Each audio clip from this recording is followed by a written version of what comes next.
गलती है, इसीलिए मैंने गैप दिया। राजा का कोई मजहब नहीं होगा। समझ में आया आपके? हाँ ना, कहीं मैं और विस्तार कर दूं ताकि आप और मजबूत तक हो जाए। ये कंफ्यूजन मालूम है क्यों है आपने? हमारे चाटुकार लोगों ने आज भी घूम रहे, इधर से लेकर नॉर्थ ईस्ट से लेकर कलकत्ता, बनारस, अगर सबसे बड़ा जघन अपराध एक आम भारतीय सनातनी के साथ हुआ है तो उस बेचारे को यह पता ही नहीं है कि धर्म का अर्थ क्या होता है। और जब उसे यह पता नहीं है तो शत्रु जो नैरेटिव बना रहे थे फिल्मों के माध्यम से, कहानी के माध्यम से, कथाओं के माध्यम से, शत्रु ने आपके लोगों को, दलालों को खरीदा और वो नैरेटिव आपके अंदर डलवाया। तो दुनिया का सबसे बड़ा झूठ है सारे धर्म बराबर है। हमारे साहित्य में, हमारे संस्कारों में धर्म पूजा पाठ नहीं है। अंग्रेजी के शब्द रिलीजन का उर्दू में मतलब होता है मजहब, हिंदी में होता है पंथ, धर्म नहीं होता। इसलिए पिता का धर्म होता है, मां का धर्म होता है, बेटे का धर्म होता है, बेटी का धर्म होता है, बहू का धर्म होता है। हर एक की ड्यूटी बनती है, हर एक का दायित्व क्या है, मां का दायित्व क्या है, पिता का दायित्व क्या है, उसकी ड्यूटी क्या है, उसे हम धर्म कहते हैं। धर्म पूजा पाठ नहीं है और धर्म मजहब का समकक्ष नहीं है।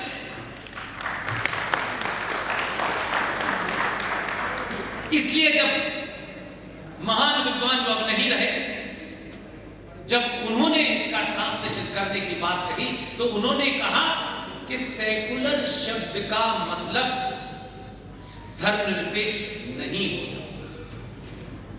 इसलिए कि अगर राजा धर्मनिरपेक्ष या नहीं अपनी ड्यूटी को ही नकारने लगा तो अनार्की फैल जाएगी। राजा का धर्म होता है, मजहब नहीं होता। राजा की प्रजा के प्रति क्या धर्म है, क्या उसकी ड्यूटी है, वो उसे करना है, लेकिन वो नहीं मानी। एजेंडा कहीं और से आया था।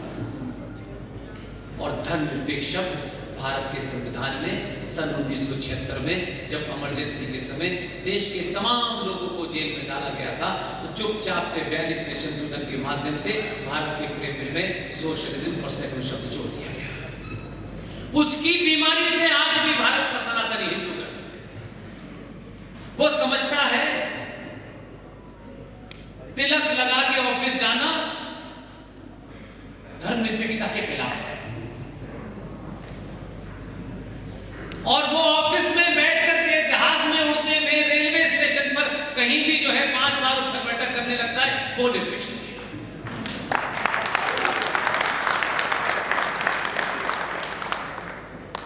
हम गलत तरीके से जब ड्राइव करते हैं चीजों की तो गुंडा पैदा होता है। यार तुम बड़े सेकुलर, यार मैं बहुत सेकुलर हूं, मैं मंदिर नहीं जाऊंगा, मैं बहुत सेकुलर हूं, मैं पूजा नहीं करूंगा, मैं बहुत सेकुलर हूं।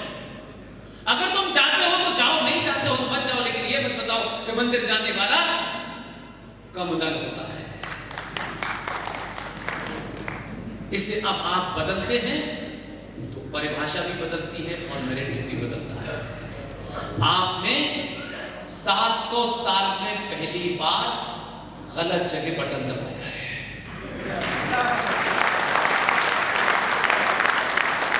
और आपके शहर के धनाढ्य लोगों का एक छोटा सा कार्यक्रम था आज। यहां इतना बड़ा बिजनेस होता है अरबों खरबों का, उन लोगों ने मुझे बुलाया था, उनके बीच में बैठा था, बहुत सारी बातें मैंने उनसे भी कही। मैंने कहा मैं सार्वजनिक मंचों से भी कहूंगा कि जब आप के अंदर लालच पैदा हो जाए तो समझ लीजिए कि आप कायर हो गए। लालच पहली ऐसी चीज है, किसी भी चीज का हो जाए, वही आपको कायर बना देता है। क्योंकि लालच आप पे इतना हावी हो जाता है कि आप अपने शत्रु और दोस्त में भेद नहीं कर पाते, और शत्रु कुछ दे दे तो शत्रु ही माई बाप हो जाता है। और क्योंकि यहां अजमेर से भी एक मेरी बहन आई है, उनके यहाँ कार्यक्रम का समय नहीं मिल पा रहा था, क्योंकि जब वो मांग रही थी उस समय मैंने सुना था कि किशनगढ़ में फ्लाइट आती है। जब उन्होंने मांगा तब यहाँ फ्लाइट बंद हो गई। मेरी मजबूरी है, सुरक्षा कारणों से मैंने ना कहा। वो भी यहाँ आई है। जिस समाज के पास इतने पुराण, इतने ग्रंथ, हर चीज का साइंटिफिक जवाब हो, वो समाज हरी चादरों पे अगर सर मार रहा है तो समझ लीजिए कि दीवाना।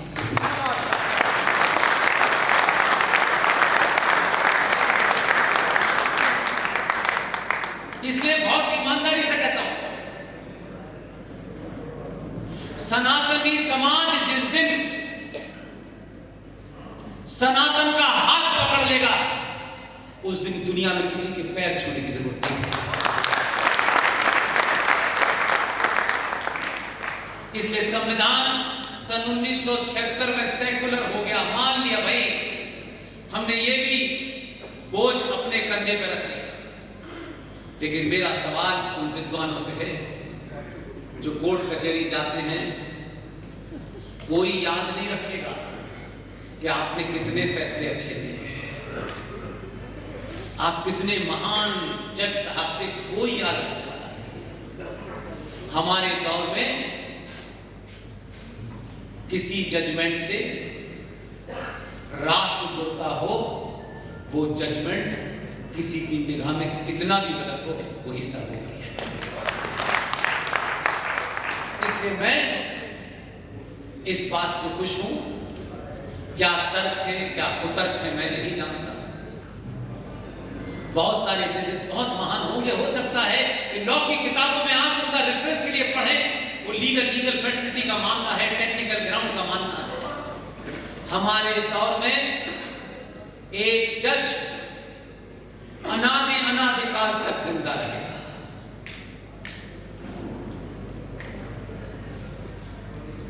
जज होकर के ऐसा नहीं कि उन्होंने कोई गलत फैसला किया, लेकिन वो ये जानते थे कि जज ये तय नहीं कर सकता, लेकिन उसके बावजूद भी उनको समझ में आ गया कि कुछ चीजें तर्कों से हटके हैं, ये आस्था का मामला है।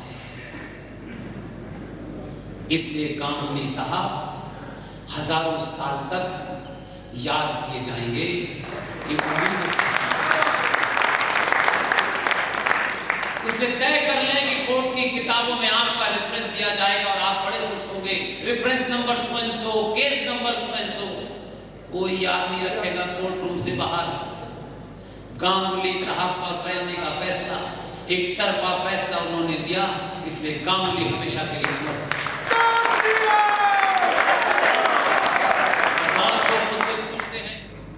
तमाम धनाढ़ लोगों के बीच बैठा था, तब मैंने उससे कहा आपसे भी शेयर कर देता हूं। कल देश के प्रधानमंत्री का भाषण सुना आपने? नहीं सुना? मैंने इसका मतलब ये नहीं कि सुनिए, अपने मतलब की बात सुनता हूं मैं बस, बाकी पार्टी वाले सुने। कल भारत के प्रधानमंत्री ने संवैधानिक पद पे है वो आदमी, अब किसी पार्टी का नहीं है, और इसके पीछे ये जो देश भर में हजारों सभाएं और इन जैसे लोग अलग अलग शहरों में हमको बुला रहे हैं और हम जाकर के अपनी बात रखते हैं, और खुली चुनौती नहीं, ये सब अपने हैं, पूछते हैं हमारे मुंह से कोई बात स्लिप ऑफ टंग से निकल गई हो, ह्यूमन एरर हो गई हो तो बात अलग है, लेकिन कोई रेफरेंस, कोई नंबर, कोई डेट अगर गलत है तो पूरा अधिकार है आप उससे सवाल पूछें। इसलिए कल का भाषण तो बहुत से हैं उनके ऐसे जो मुझे लगता है, मैं मानता हूं कि जब आप सामूहिक तौर पे जब बोलते हैं तो ऐसा नहीं है कि आवाज सिर्फ किशनगढ़ में रुक जाती है। आप जब पूरी ताकत से बोलते हैं तो इस दौर की सत्ता के कानों तक आवाज जाती है। और सत्ता उसी पे फैसले लेती है। इसलिए बार बार मैंने कहा, कल भी मैंने कहा, मैं फिर कह रहा हूं, ये मेरा बड़ा प्रिय वाक्य है। आप जब जब ब्राह्मण, ठाकुर, बनिया, दलित होकर सोचेंगे, एक दिन के लिए जीवित रहेंगे। जिस दिन भी सनातनी अपनी सामूहिक शक्ति का प्रदर्शन करेगी, सत्ता आपकी चौखट पे ना होगा। और मैं बता दूं, ये सिर्फ डायलॉग नहीं है, रगड़ रही है। उनको पता चल गया है 2014 में और फिर 19 में सड़क बनाने के लिए वोट नहीं दिया। अब क्या करना है? अब तो हमें करना है। आपने कहा सड़कें बनती रहेंगी, बिगड़ती रहेंगी। दुनिया के हर देश में सड़कें बनती हैं, टूट जाती हैं, कोई फर्क नहीं। बिजली नहीं भी आती तब भी सनातन था, और जब आ गई तब भी है, और जब तो नहीं थी तब तो ज्यादा मजबूत था। कोई फर्क नहीं पड़ता है, ये जीवन के रास्ते हैं भाई। मैं दिल्ली से हवाई जहाज से आऊं, ट्रेन से आऊं, या कार से आऊं, या पैदल आऊं, दिल्ली से लाने वाला जो भी जहाज है, जो भी ट्रेन है, वो मेरे जीवन में किशनगंज पहुंचने का माध्यम है, लक्ष्य नहीं है। मैं लक्ष्य पर आने के बाद कैसे पहुंचा ये महत्व नहीं है, लक्ष्य प्राप्त करने के बाद क्या कर रहा हूं। इसलिए आपने साफ साफ मैसेज दिया कि तुमको हम विकास वीर सिंह चौहान को ढूंढ करके विकास स्थापित करने के लिए नहीं लाए। विकास हजारों साल पहले भी था, आज भी है, कम ज्यादा चलता रहेगा। हम आपको लाए हैं कि हमारे बरसों पुराने जख्मों को जो लोग रोज उसको चाकू से छेड़ते हैं, उनको सबक सिखाने के लिए बुलाया है। आप सत्ता के माध्यम से जो कर सकते हैं वो करिए, हम एक राष्ट्र रूप में करेंगे।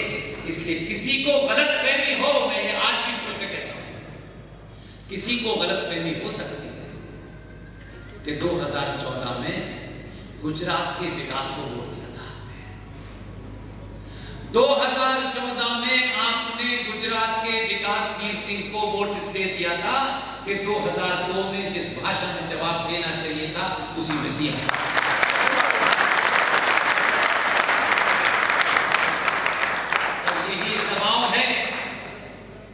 यही दबाव है कि भारत के राजनीतिक यानी पॉलिटिकल डिस्कोर्स में एक बदलाव देखा है आपने। एक बदलाव यह है कि मध्य प्रदेश एक बराबर में आके है, उसके मुख्यमंत्री वैसे ऐसे हैं, हवा में नहीं जाते। लेकिन इस वक्त ये जो कंडीशन पैदा करने की हमारी चाहत थी, ये शुरू हो गई। हम इसलिए खुश हैं और इसको इतनी ताकत देना चाहते हैं कि इससे कोई पीछे हटे तो वो समाप्त हो जाए, वो अपना भी उनका भी समाप्त हो जाए। हम चाहते हैं कि भारत में राजनीति इस बात पर तय हो कि बहुसंख्यक समाज की आस्थाओं को जो चोट पहुंचाएगा वो समाप्त हो जाएगा। इसलिए उत्तर प्रदेश वाले ने अगर ये कहा कि जिस भाषा में समझोगे उसी में जवाब दे दूंगा, तो फिर आसाम वाले ने रात में कांडी कर दी। कंपटीशन भारत की सत्ता में इसलिए होना चाहिए कि हमने सनातनियों को राम मंदिर दिया है। दूसरी बात, जिन दलालों ने, हिंदुओं के ठेकेदारों ने 1991 में राम मंदिर को अलग करके 42,000 मंदिरों के ऊपर जो सौदा किया था, उस सौदे को जो कैंसिल करेगा उसी को हमारा वोट मिलेगा। 42,000 मंदिर जो मेरी आस्था के केंद्र थे, मेरे बाप दादा परदादाओं के थे, किसने भी मंदिर के अंदर आपने मस्जिद बना दी, किसी मंदिर में आपने मजार बना दी और आप कहते हैं कि अब उसको बदला नहीं जाएगा। ये किससे पूछ के भारत की संसद ने किया? ये कानून वापस होगा। हमारी टीम के सदस्य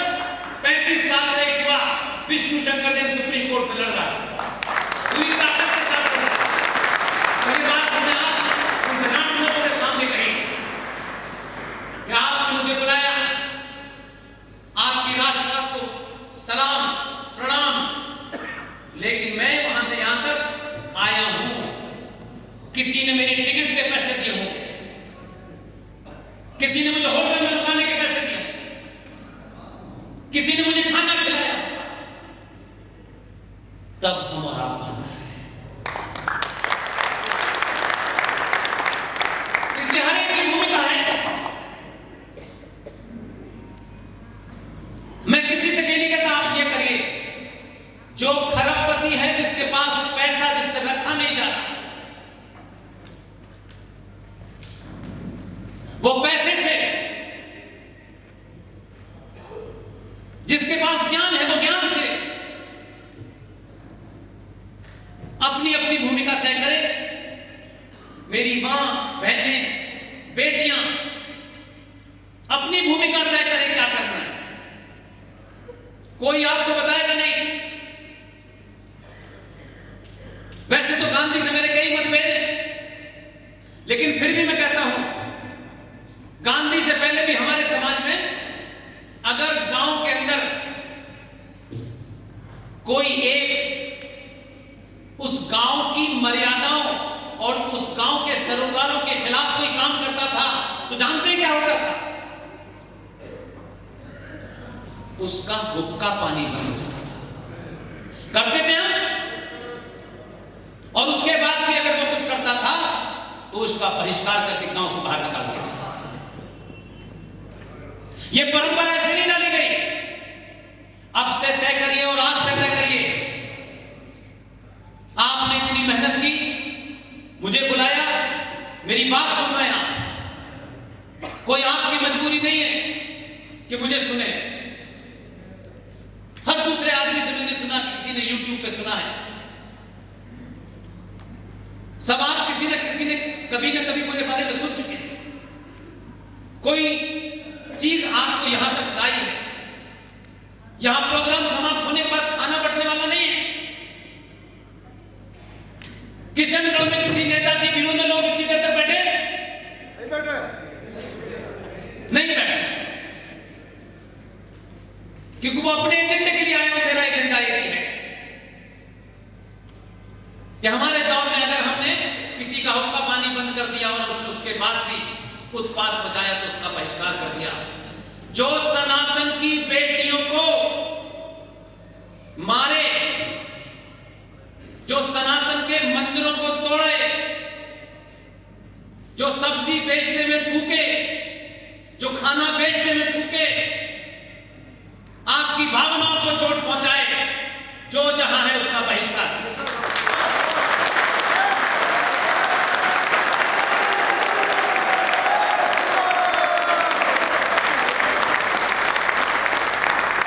बहिष्कार करना हमारा सामाजिक और संवैधानिक अधिकार है, इसमें कोई धारा नहीं लगेगी।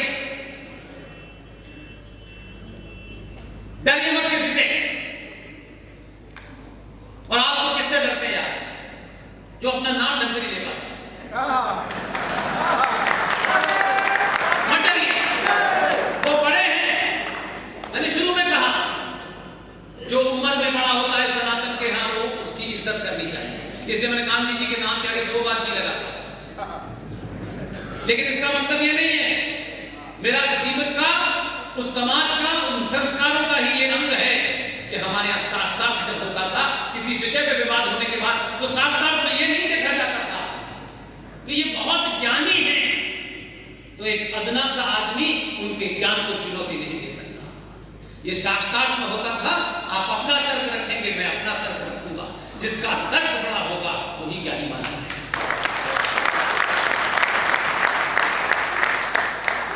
इसलिए संविधान 1976 में सेकुलर हो गया, न उससे पहले चिंता थी हमें, उसके बाद चिंता थी। लेकिन आप सबसे विनती करता हूं, अब नहीं, अगर आपने चिंता की, आपको पता नहीं है आप कितने बड़े बालों पर बैठे हैं। आज कितने का बिजनेस हुआ, आज हमने ये प्राप्त कर लिया, आज हमारे घर में बड़े से बड़ा टीवी आ गया, आज बड़ा मकान ले दिया, इतना सोना। ये बीमारी कश्मीर के पंडितों को हो गई थी, ऋषियों ने की,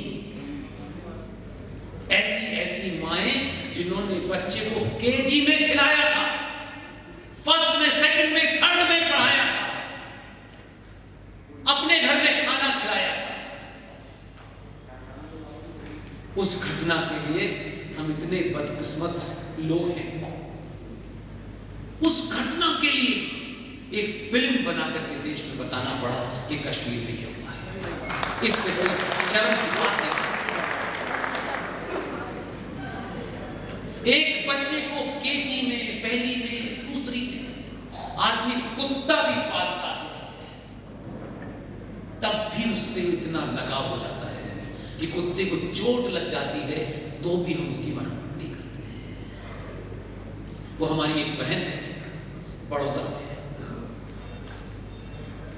सिंगापुर से बेहतरीन कैरियर छोड़ के चली आई, अच्छे परिवार की, नेहा पटेल उसका नाम है। कभी देखिएगा उसे, रात के 2 बजे, 4 बजे, 5 बजे दिन भर गायों को बचाती है, यहां पकड़ा, वहां पकड़ा, वहां पकड़ा, दिन भर यही काम करती है। लेकिन हम इस बात को थोड़ा सी देर के लिए सोचें कि उस कश्मीर में एक बच्चे को एक महिला ने पढ़ाया, केजी में, पहली, दूसरी, पांचवी, छठी, सातवीं तक उसको पढ़ाया। क्या रिश्ता रहा होगा, वो उसका पड़ोसी था। वो ग्रेजुएशन में आ गया, वो रिटायर हो गई अपने जमाने से बेचारी। वो उस घर में घुसा 1990 में, उसके मन मस्तिष्क के अंदर ये सवाल ही नहीं आ सकता था। उसने कहा हाँ बताओ क्या बात है। वो बोला नहीं, धक्का दिया, पहले रेप किया और उसके 40 टुकड़े किए। वो सोच सकता है आपकी तो रूह हो जाएगी, इसलिए आपको लगता है कि इसके कारण हो रहा है, उसके कारण हो रहा है। कश्मीर में एक बेटी थी, गिरजा टिक्कू, पढ़ाती थी। इस्लामिक पागलपने ने मस्जिदों का सहारा लेकर के नारे लगाए कि ऐ कश्मीरी पंडितों, हमें कश्मीर चाहिए, बिना कश्मीरी पंडित मर्द के बगैर और कश्मीरी पंडित औरत के साथ। ये नारा था। ये उस मस्जिद का जिसे कहते हैं कि पाक जगह, पाक जगह से नारे लग रहे थे। आज तक किसी मंदिर का इस्तेमाल कभी ऐसा हुआ नहीं हुआ।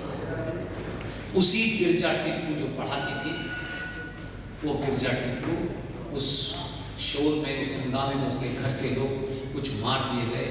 तन पे न ऊपर कपड़ा था न नीचे। उस सड़क से एक ही सड़क जाती है जहां से जान बचाई जा सकती है, वहां भी रास्ते में घातक लगा के लोगों को मारा। वो कैसे छुपते छुपाते जम्मू पहुंची, और उसके अंदर का डीएनए देखिए। वो जाके बाहर रहने लगी। उसके कॉलेज के कुछ लोगों ने कहा कि तुम वापस आ जाओ, कुछ पागल लोगों ने ऐसा कर दिया है, हम सब पुराने लोग हैं। उसके उस मन से सोचिए, उस स्थिति में अपने आप को रख के सोचिए कि उसका कितना विश्वास होगा इस बात के ऊपर, शायद कहीं ऐसा होता है कुछ लोग बाहर से आ गए हों और उन्होंने ऐसा कर दिया। 6 महीने के बाद वो आ गए। उन्हीं साथियों ने जिसने उन्हें बुलाया था, वो 16 साथियों ने अपने घर में उसको बुलाया, उसके साथ चाय वाय पी, और 16 के 16 ने सामूहिक बलात्कार किया और उसको ले जा करके एक आरे की मशीन से उसके 16 टुकड़े कर दिए। आप कौन सा विश्वास जीतने देते हैं? किस पागलपने का दौरा हिंदुस्तान के सनातनियों को पड़ गया है कि मेरा वाला अब्दुल अच्छा है।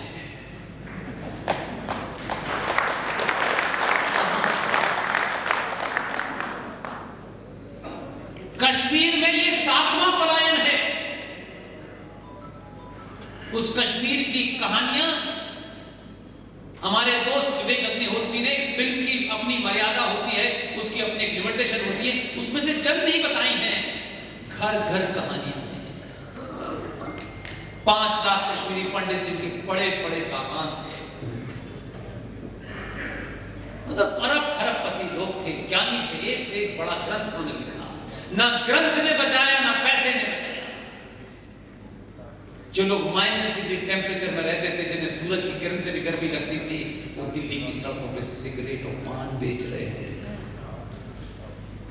एक जिंदा कौम के नाते 100-200 किलोमीटर दूर अगर कोई घटना घटती है तो उस घटना से जो समाज सबक नहीं लेता, फिर वो घटना उसके घर में जरूर घटती है। इसलिए संविधान सेकुलर है, हमें बताया गया, लेकिन इन 70 सालों में एक जघन्य अपराध हुआ और जो कोर्ट, जो चीफ जस्टिस साहिबान दही हांडी की लंबाई,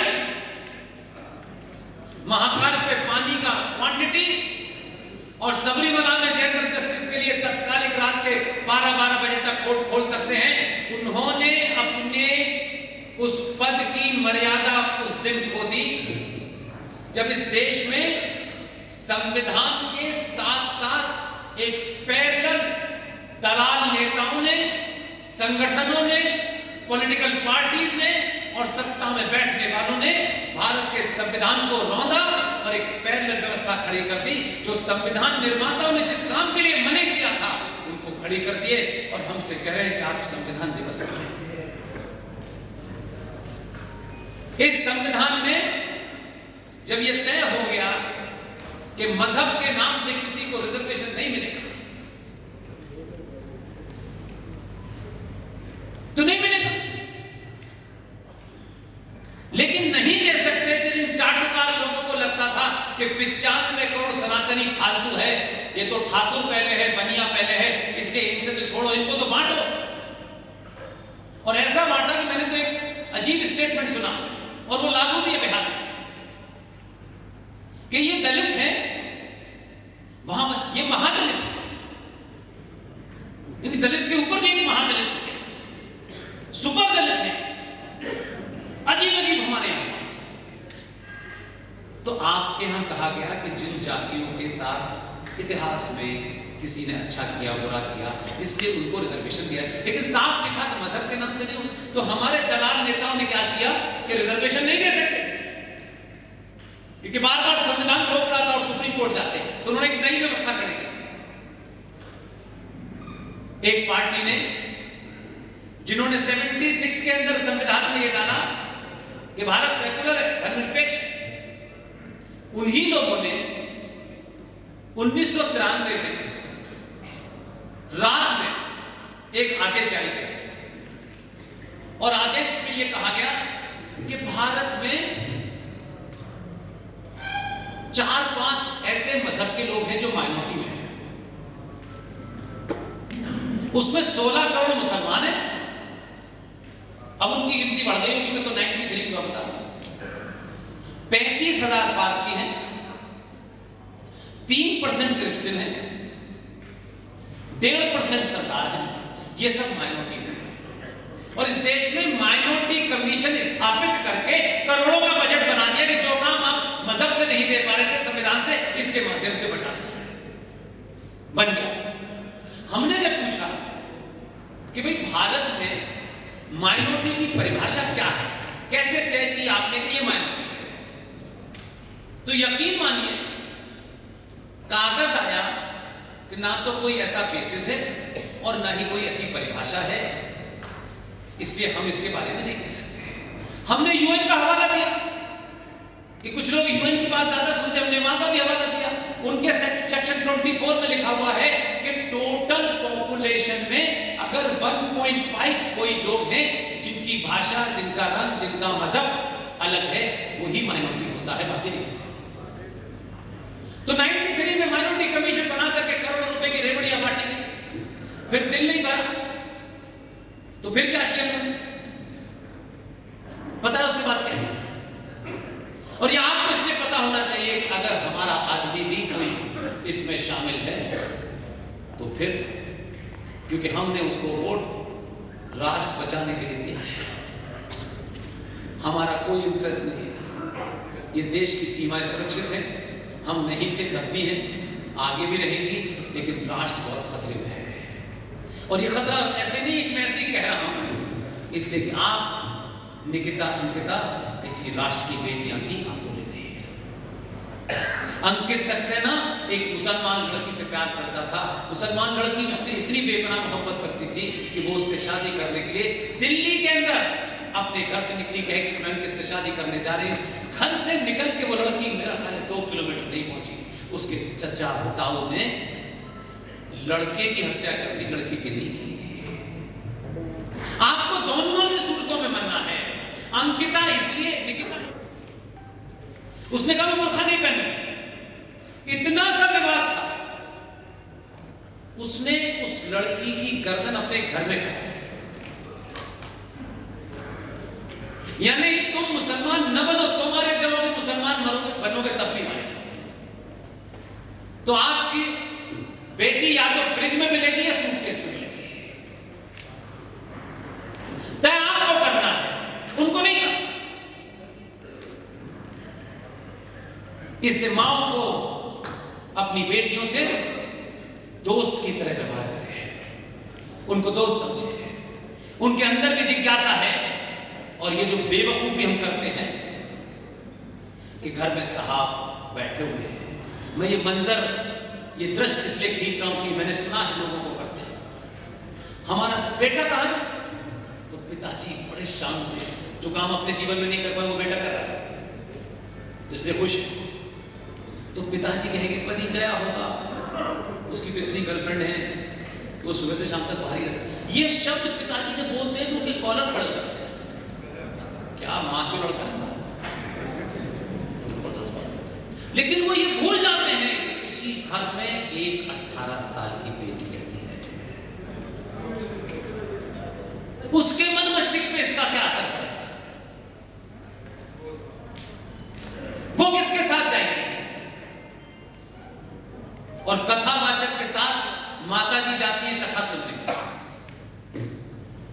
कथावाचक माताजी को क्या बताता है, भगवान राम के वनवास की कहानी सुनाता है और भावुक बनाता है और कहता है भगवान राम जब उन्हें वनवास हुआ तो मां सीता उनके साथ निकली, भगवान राम के पैरों में छाले और सीता की आंखों में आंसू। ऐसे लग रहा था ये कथावाचक वहीं बैठा हुआ था। और पूरी एक इमोशनल सीन क्रिएट करने के बाद सब कुछ बताता है राम के बारे में। वो मक्कार खोल के कह रहा हूं किसी निजी से मेरा हमला नहीं है। वही कथाकार कथा बांचते बांचते भगवान राम से शुरू करता है और उसी में मौला मौला करता है और अली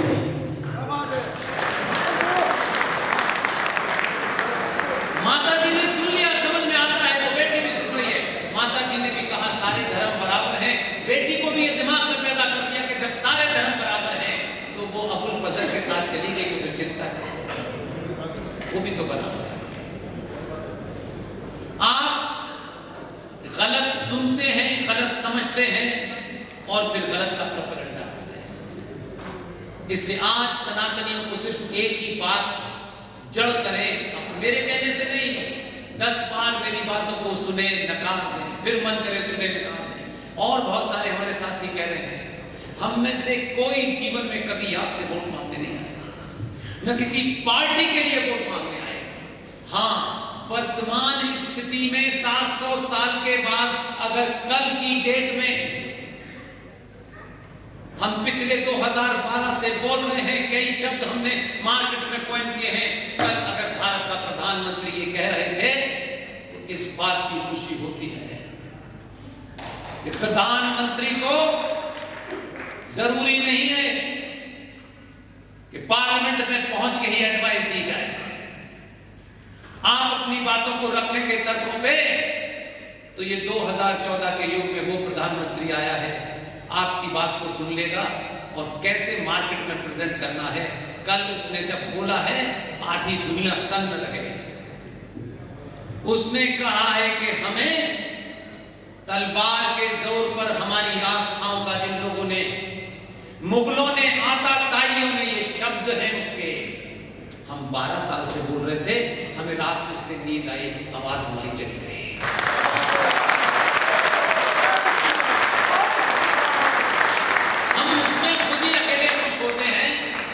और मस्त हो जाते हैं, सोचते हैं बस अगर देश का प्रधानमंत्री संविधान के सर्वोच्च पद पे बैठ करके अगर वो ये कह रहा है तो सबको पता है, वो जो है हैदराबाद में उसको भी पता है।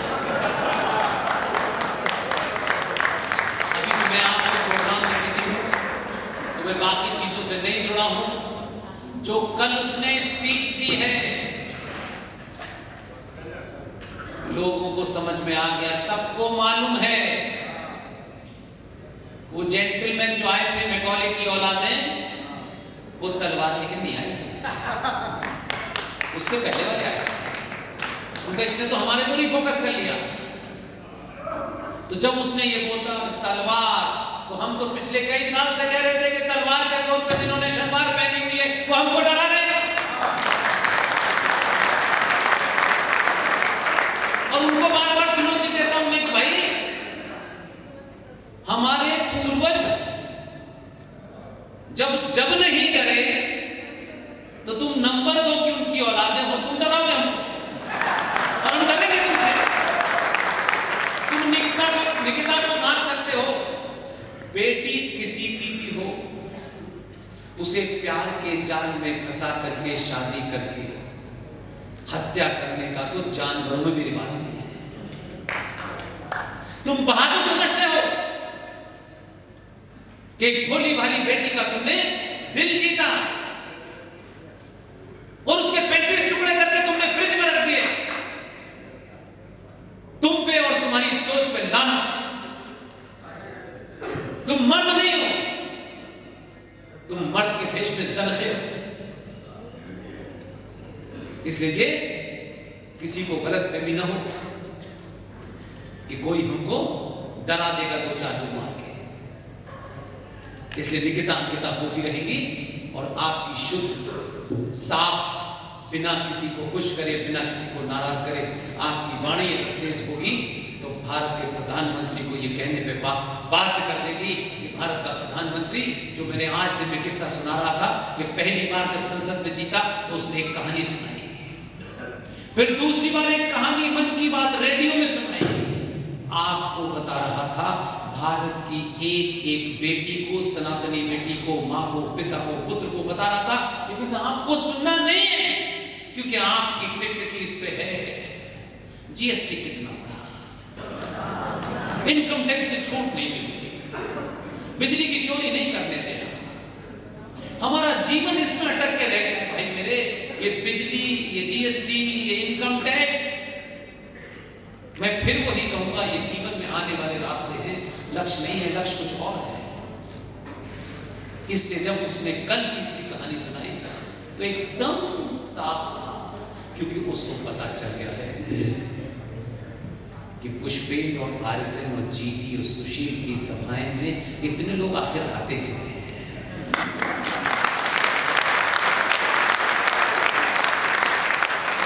ना तो ये किसी को एक कप चाय पिला सकते हैं, न इन पर रिक्शे के देने के पैसे हैं। अगर इतना समझदार समाज, इतना संपन्न समाज, इतना बुद्धिजीवी समाज, अगर 3-3 घंटे, मैंने सुना है कि बहुत से लोग बीच में जाना चाहते हैं लेकिन नहीं जाते क्योंकि वो छूट जाएगा। ये जो बैठे रहते हैं ये इसलिए नहीं है कि मैं कोई आपको कहानी किस्सा सुना रहा हूं, आपकी 700 साल से जो जख्म है उसका कारण बता रहा हूं, इसलिए बैठे हैं। और आपको लग रहा है, आपको कहीं ना कहीं ये यहां लग रही है कि हमारे इस बीमारी का इलाज भारत के संविधान में नहीं है। जिस दिन आप जागृत हो जाएंगे, संविधान 24 घंटे में, मेरा दावा है। बहुत लोग बड़ी बड़ी बातें करते हैं, ये कर दो, वो कर दो। जिस दिन भी सनातनी हिंदू समाज जागृत हो गया, और हिंदू के मतलब होली और दीपावली मनाना नहीं है, बिल्कुल नहीं है। हिंदुत्व और सनातन का अर्थ 2 लाइनों में छुपा हुआ है। 2 ब्राह्मण थे हमारे समाज में जिनको जानना पता है। एक था ब्राह्मण रावण और एक थे ब्राह्मण परशुराम। दोनों ब्राह्मण शुद्ध 24 कैरेट के थे और रावण भी ज्ञानी आदमी था। लेकिन आज भी हम में से किसी ने रावण को नहीं देखा। ये कहानी सुनी है, उसको बिलीव किया है, हम सुनते हैं, लगातार आज तक जारी है। आज भी सनातनी हिंदू समाज रावण के उस कृत्य के कारण चौराहे पे जलाया जाता है और परशुराम के कृत्य के कारण को मंदिर में पूजे जाते हैं। और ये ब्राह्मणवाद, इसकी भी मैं हवा निकालना चाहता हूं। राम कौन थे? क्षत्रिय। राम ने जब रावण को मारा तो रावण के अंदर उस प्रवृत्ति को मारा जिसके कारण उसने वो गलत कृत्य किया था। क्योंकि अनादिकाल से भारत के बारे में हमारे महापुरुषों ने कहा है कि भारत अनादिकाल से कभी जाति प्रधान नहीं रहा, भारत भूमि हमेशा से कर्म प्रधान रही है। इसलिए परशुराम ने क्या कहा? जन्म जायते शूद्र, मनुष्य जन्म से शूद्र पैदा होता है, अपने कर्म से ब्राह्मण ठाकुर बनिया। तो जो लोग इस ब्राह्मणवाद की बात करते हैं, मैं उनको थोड़ी सी बात देना चाहता हूं। उनका राजनीतिक स्वार्थ हो ब्राह्मणों को गाली देने में तो दें, मुझे उसमें कोई इंटरेस्ट नहीं है। रावण जो ब्राह्मण था उसका वध क्षत्रिय राम ने किया। लेकिन इतने साल हो गए, कोई रावण का वंशज यहां मौजूद नहीं है, कोई आप पे धारा लगने वाली नहीं है, कोई आपको मारने वाला नहीं है। लेकिन आज भी रावण का वध करने वाले क्षत्रिय राम को कभी भी किसी कोने से रिमोट एरियाज में किसी ने यह नहीं किया होगा कि रावण ब्राह्मण की एक क्षत्रिय ने हत्या की है, इसलिए राम ने एक ब्राह्मण का वध किया है। कभी उस पर ब्राह्मण वध का आरोप नहीं किया। इतना अनकॉन्शियसली हम जानते हैं, लेकिन प्रैक्टिस करने से कतराते हैं। लेकिन एक तीसरा इसका एक पक्ष है कि जिस रावण ज्ञानी का, क्योंकि हमारे यहां रावण शब्द निगेटिव शब्द नहीं है, हम चलते फिरते कहते हैं ये रावण हो गया, रावण जैसा ज्ञानी भी नहीं था। इसलिए भगवान राम ने उसको मारने के बाद अपने भाई से कहा, चरणों में जाके बैठो, ज्ञान लेना मुझसे। उस कृत्य के कारण रावण ने गलत काम किया, उतना ही था बस। लेकिन रावण भी प्रखात ज्ञानी था। आज फिल्मों में रावण ऐसे दिखाया गया है, वो बस सूरत दिखाया गया है। मैंने सुना है कि तैमूर के पापा हैं। अनादिकाल से हमारे यहाँ खलनायक विलेन का भी चरित्र होता था, रावण का भी चरित्र है। उसका एक कृत्य है, उसके कारण सजा मिली, इस पर डिबेट नहीं हो सकती। लेकिन रावण से ज्यादा ज्ञानी नहीं हो सकता, इसलिए उसका भी एक कैरेक्टर होता है, तुम्हारी तरह नहीं होता है कि 45 साल में 6 साल, ऐसा नहीं होता है। हमारे यहां विलेन का भी कैरेक्टर है, उसका भी चरित्र होता है, उसमें भी ज्ञान होता है। इतना वस्तुगत नहीं था हमारा रावण। इसलिए आप तीसरा उसका पैराडॉक्स देखिए, उस क्षत्रिय की मंदिर में पूजा कर रहा है जिसने ब्राह्मण रावण को मारा है। और फिर तीसरा कहानी सुनिए जिसमें आप ब्राह्मणवाद का आरोप लगाते हैं। वही मंदिर में बैठा हुआ ब्राह्मण किसी शर्मा जी मिश्रा जी के लिखी हुई रामायण नहीं पढ़ा था, वाल्मीकि की लिखी रामायण पढ़ा था। ये है भारत, ये है सनातन। अपने स्वार्थों के कारण सनातन को बदनाम मत कीजिए। इसलिए आपसे विनती है कि आप एक ही चीज मन में रखें, अगर कोई पीछे छूट गया है उसका हाथ पकड़ लें। और सनातनी सिर्फ सनातन होना जरूरी है, उसके आगे क्या लिखा है मैं नहीं जानता। और मैं तो ऐसी जगह पैदा हुआ कि मेरा सरनेम क्या है ये मुझे नहीं पता था। मेरा नाम पुष्पेंद्र खान था, मुझे बोध ही नहीं इस बात का। और जब हो भी गया तो मैंने कहा करूं क्या, उससे क्या फर्क पड़ जाएगा, मेरे नाम के आगे क्या लिखा है। अगर आपके बीच में कोई इतना सा भी छोटा सा भी बच्चा और इतना सा भी बड़े से बड़ा आदमी इतना सा भी अच्छा काम कर दे, जितनी तारीफ के शब्द इस संसार में बने हैं सब दे डालिए। कितनी शाबाशी दीजिए उसे, कितना सार्वजनिक तौर पे बार बार तारीफ कीजिए। मैं अपने साथियों का नाम इसलिए नहीं लेता कि वो मेरा नाम लेते नहीं लेते। मैं बार बार लेता हूं कि अगर सुशील पंडित, RS सिंह, प्रोफेसर कपिल कुमार, पवन सिन्हा, ललित बरदार, अंकुर शर्मा, रूबल पडालिया साहब, विशाल गुप्ता जी, ये तमाम लोग जहां भी होंगे इनके ऊपर इस बात का असर होगा। हम नहीं भी होते हैं तब भी पुष्पे जी हमारी तारीफ करते हैं। वो तारीफ उनको सोने नहीं देती। आपकी तारीफ उस बच्चे की, उस महिला की, उस बड़े आदमी की तारीफ उसे डिगने नहीं देगी। उसे लगेगा मेरी इतनी तारीफ की है इसलिए मेरे पैर नहीं लगेंगे। इसलिए मैं सार्वजनिक मन से कहता हूं, जब आप भरपूर तालियां बजाते हैं, जब सड़कों में लोग मुझे रोक लेते हैं, जब हवाई जहाज में लोग फोटो खिंचाते हैं, तो मेरे अंदर एक ही भाव होता है और कोई भाव नहीं। मैं कोई सेलिब्रिटी नहीं हूं जिन्हें क्या कहते लोग कहते हैं, इसलिए मुझे कभी ये गलत फहमी।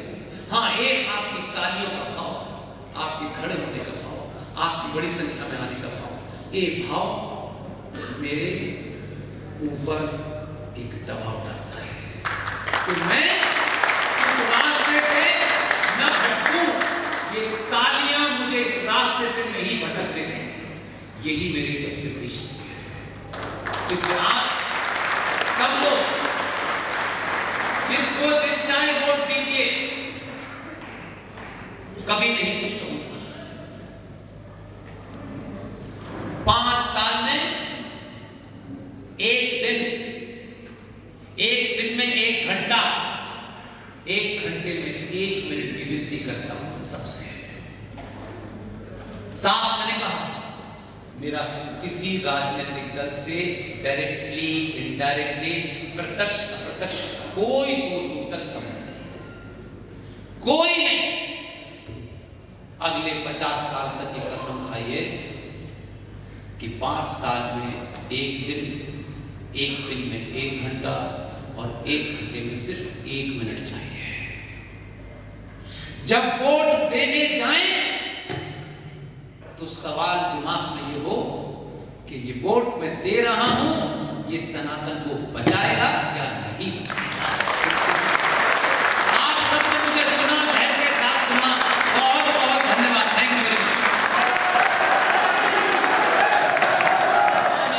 इंटरनेशनल भारत के विश्वविद्यालयों में, कोर्ट में, कचहरी में, आर्ट में, फिल्म में कैसे देश विरोधी ताकतें, राष्ट्र विरोधी ताकतें किस तरीके का नैरेटिव बनाती है और वो फिर आपके साथ खेलती है।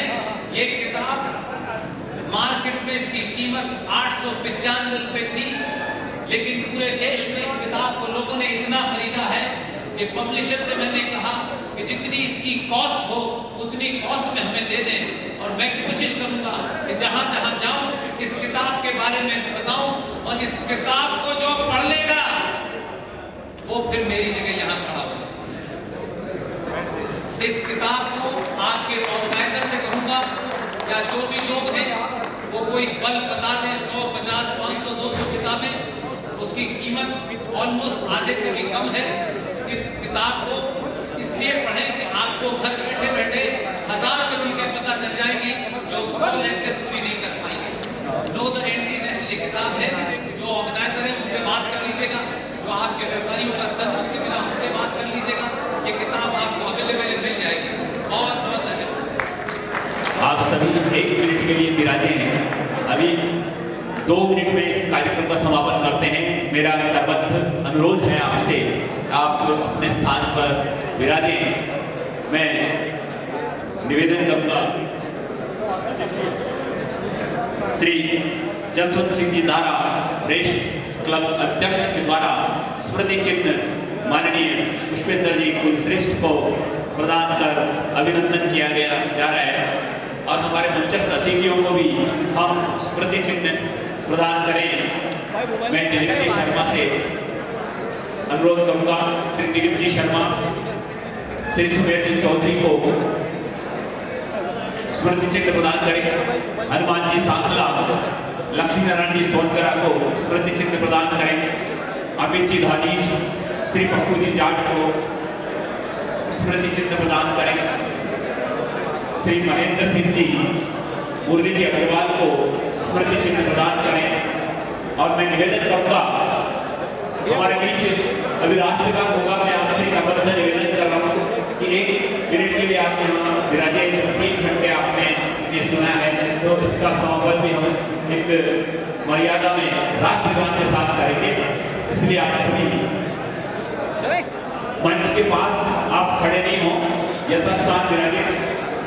सुरक्षा कर्मी ध्यान दें कृपया। मंच के समक्ष जो लोग खड़े हुए हैं उन्हें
मंच पर लक्ष्मीनारायण सोनकरा, सुमेर जी चौधरी, सामान्य व्यक्ति के रूप में विनय सिंह चौहान सभी का आदर सादर करता हूं। आज आप इस कार्यक्रम में पधारे, आप सभी का बहुत ही धन्यवाद का आभार। मैं लोकतंत्र के चारों स्तंभों को धन्यवाद करना चाहता हूँ। इस कार्यक्रम को सफल बनाने के लिए आप सभी का बहुत बहुत धन्यवाद। साथ ही हिंदू वाहिनी, मार्बल एसोसिएशन, सूरज देवी पार्टी सभागार के अध्यक्ष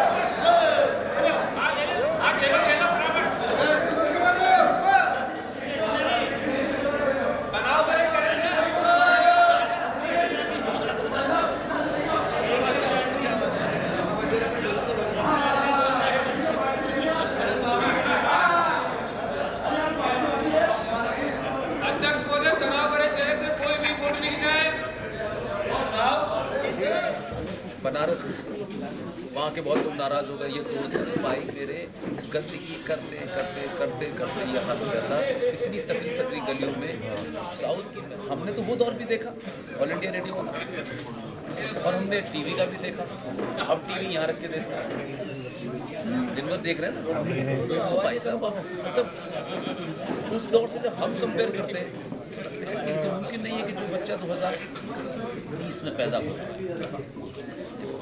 अब जाए अगर आप बनारस अभी जबकि चल रहा है तो आपको लगेगा कि कई जगह यहाँ बैठ पाए। इस बदलाव में कुछ चीज़ें छोटी छोटी ऐसी होती है जिसमें विरोध हो सकता है, लेकिन अगर टारगेट बड़ा है तो फिर ये सब हो गई। आप संभव है तो अगर मोदी जो कर रहा है तो अहिल्याबाई होलकर ने किया, तब क्यों नहीं विरोध किया था? वो भी तो बनाने गई थी।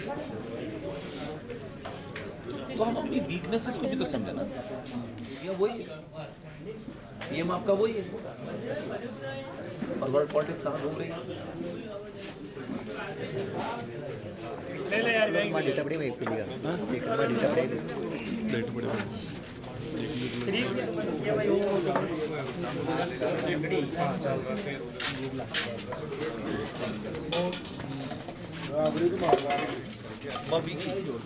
राह बोले राह पे भी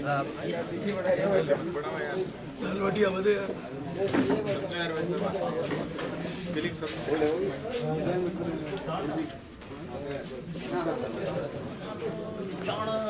क्या क्या बता रहे हैं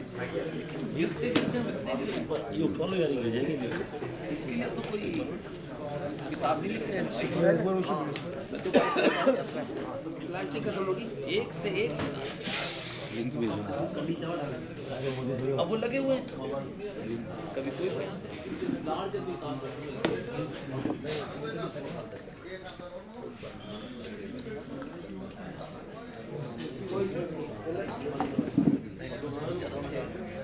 पर उस समय मुझे लगा यार मैं कहाँ गया नहीं आना इतनी गली छोटी और धक्के खा खा के उसको लोग कहते हैं यही तो बनारस में। मैंने कहा यार कौन आया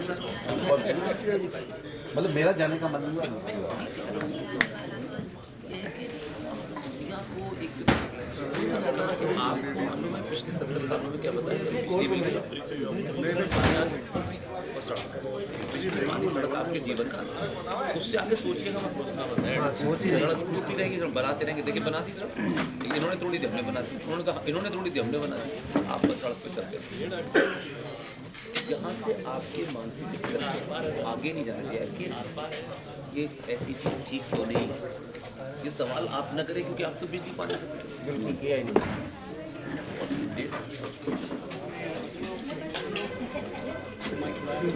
hello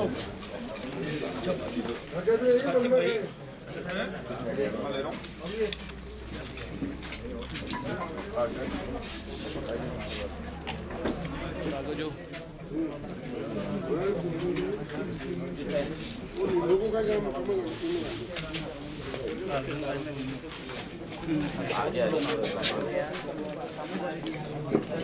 Mari, mas kasa ba ito? Kabala dyan,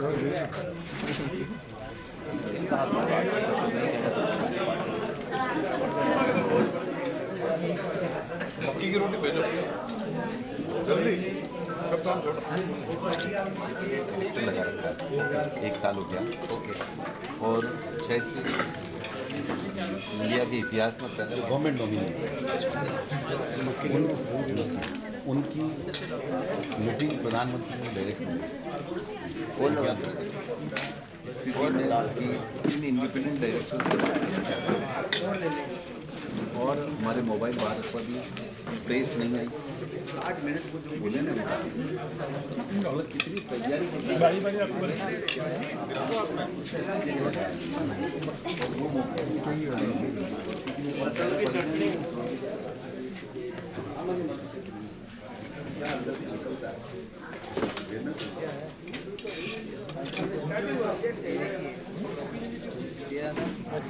थोड़ा वोट में रह गया जब मैं क्यों देख ही नहीं दिया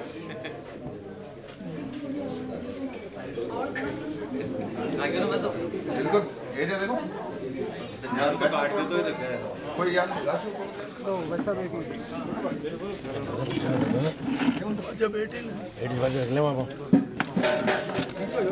फोटो सही आ जाएगा हां एक मिनट आ जाओ।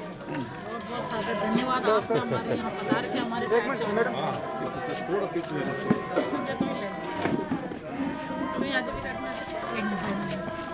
हमारे साले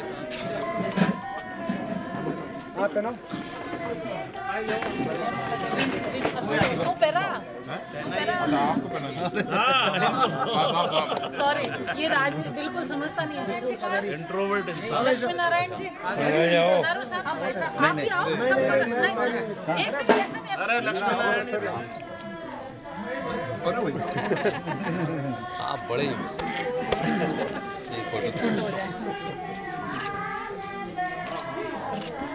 बहुत अच्छा लगा आपसे 10 मिनट बात हुई सर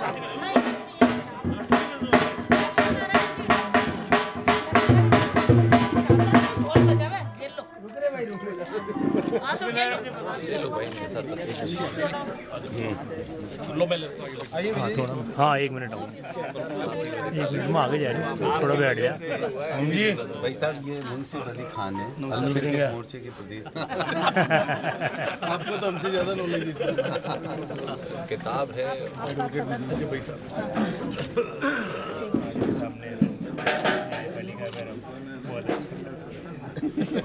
कोई उनसे नहीं कर सकता। 5 साल धूल फांकता है, फिर 22 लाख लोगों से मेजोरिटी से वोट लेके जीत के आता है। शॉल भी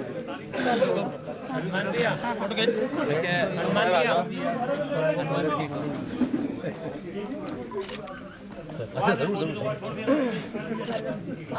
आराम से फोटो खिंचवाई तो आराम से खिंचवाई।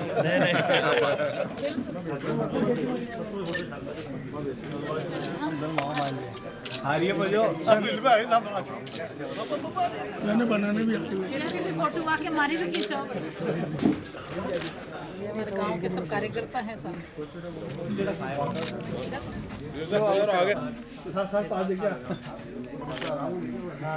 भाई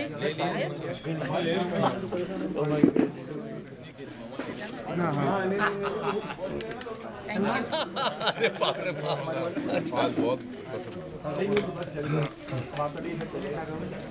ऐसा लगा 10 लोगों को बढ़ा अभी तो कोई वीडियो बनाए तब है ना। वीडियो बनाना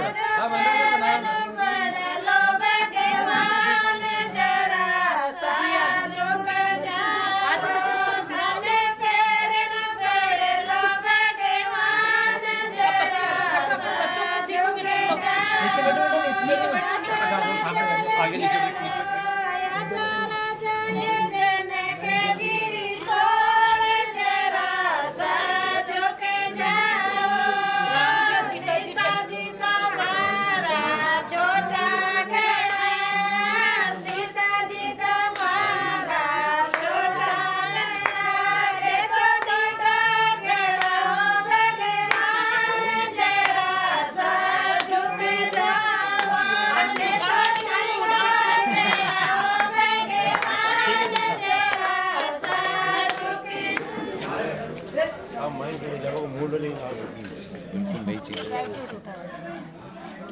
हरियोड़ी कहाँ की है?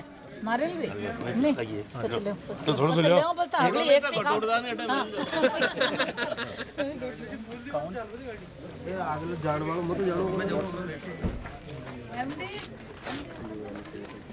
आप आपके बारे में बता रहे थे भाई साहब, तो मैंने कहा कि अभी तो बात कर सकते हैं तो बात ही कर लेंगे।